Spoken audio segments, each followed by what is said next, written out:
Hello everybody, CatShe1383 with CatShe Gaming. And today I wanted to go over a little bit of gameplay from The Legend of Zelda The Minish Cap after I finish streaming it today, and I'm going to move on to another Zelda game in my Hyrule tour. Now, I did The Minish Cap because it's been like a decade, maybe 15 years since the last time I played it, and I came across a video a couple of months ago saying the hardest heart piece to get in the Legend of Zelda series, and it was the Minish Cap. And I thought, you know what? Let's see about that while I go through this game. So the thing about heart pieces in the Minish Cap, a lot of them involve kinstones, which is finding the correct person, and in some cases you have to go through several people or go to the same person over and over again and combining a half of one stone to another to get something to appear on the overworld map. Some cases it's to a cave where you just enter and you're good to grab a heart piece. Others you need specific pieces of equipment that you'll get throughout the game. Others lead to literally other people you have to match kinstones with in order to get said heart piece. This heart piece is all of that and then some. So at first I thought I only needed to get so many of them, and then I found the NPC that told me exactly what I needed to do in order to gain this one heart piece. So in the Minish Cap, there's a shop located in a tree, and in this shop, or I should say it's more like a raffle, you collect figurines.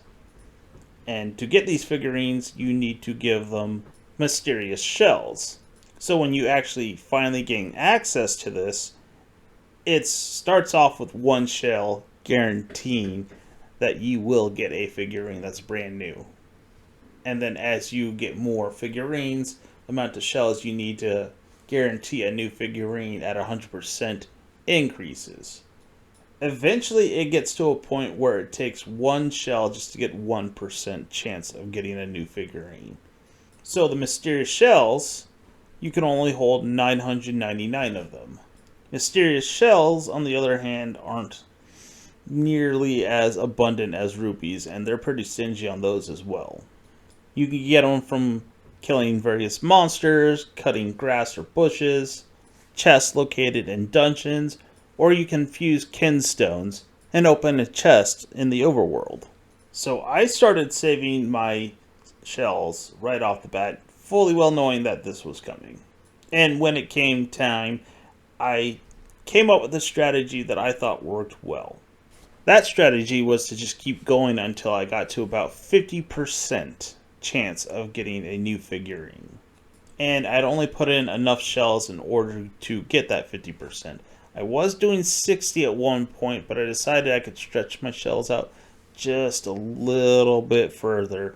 And with a little bit of luck, I was able to get several figurines more than what I would probably get if I went out and increased my odds greatly in my favor.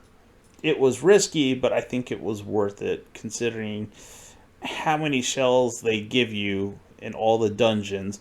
Possibly with some luck might be enough to get all the figurines. I don't know. Then it came to a point where I had no more dungeons left, and there was no kinstones that I could find anywhere, and I only had a few shells left, along with enough rupees to buy a pickleite.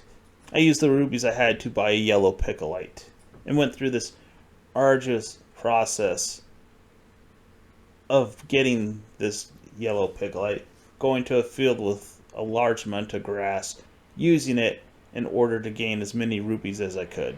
Sometimes lucking out and making as many as 400, sometimes even 600, and other times making 20 was the lowest that I made. And I'm counting that by I spent 200, I only made 220 rupees from that whole entire jar of pickleite. Or is it picolite? It doesn't matter. And I had to repeat this process several times in order to earn enough rupees. I then went to the shop where you can buy 30 shells at a time for 200 rupees a pop. I'm just gonna call it a rupee potion. So anyways, after I used 200 rupees to buy the potion to give me more rupees, I had 800 left. Technically it's 799, then I go and find one, and I could buy 120 shells. So this took about an hour to finally get up from 300-ish shells to 999 shells. So then I started the process of going up to 50% and tried to get a new figurine with 19 left to go. So this is where I differ from the guy whose video I borrowed his strategy from.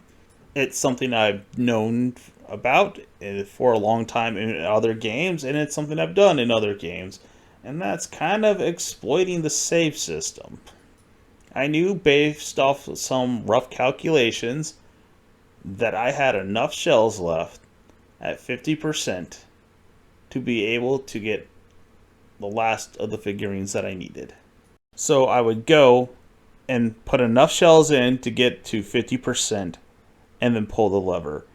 If I received one I had yet to collect, I would save. And if I received one that I already had, I would reset the game. Yes, I scum saved it. And again, with a little bit more luck, I was able to get all of them except for 2.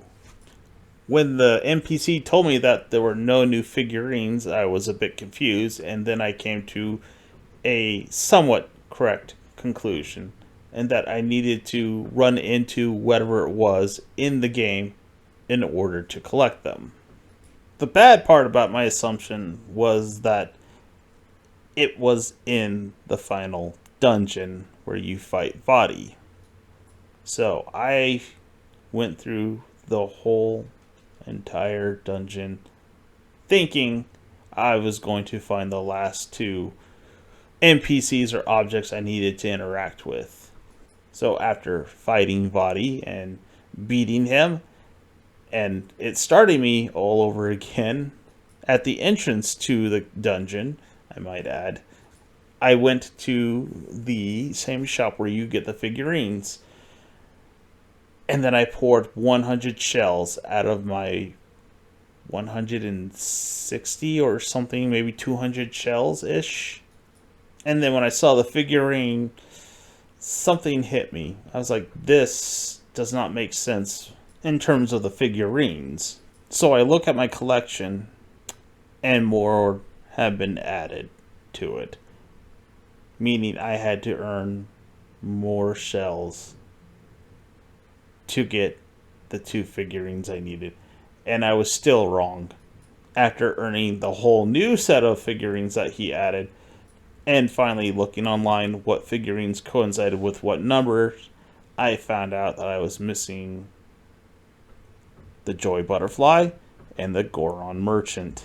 The Goron Merchant involves quite a bit of Kinstone fusing. And I've already been in the cave where I fused Kinstone with one of them, and it didn't let me fuse with the one that I needed. And I suspect some of these are actually gated by the progression of the dungeons in the game. Because the other one I was missing, the Joy Butterfly, you had to get from the 3 deities in the inn. And I definitely went up to them in order to try to fuse Kinstones with them. And they did not fuse with me at the time. They did when I went in there to check. So then I had to go find these individuals, match Kinstones with them, and then go find a Joy Butterfly and talk to the Goron Merchant. I had only about 132 shells at the time, and I didn't want to scum save it anymore. It was just too annoying, and I put in the effort to earn 800 rupees, bought enough shells, jacked it up to 100%, and earned those last 2 figurines, in which I got a gold figure of the guy in the shop, and then I showed it to the guy whose house it was, who let me in, and finally I was able to get that last heart piece.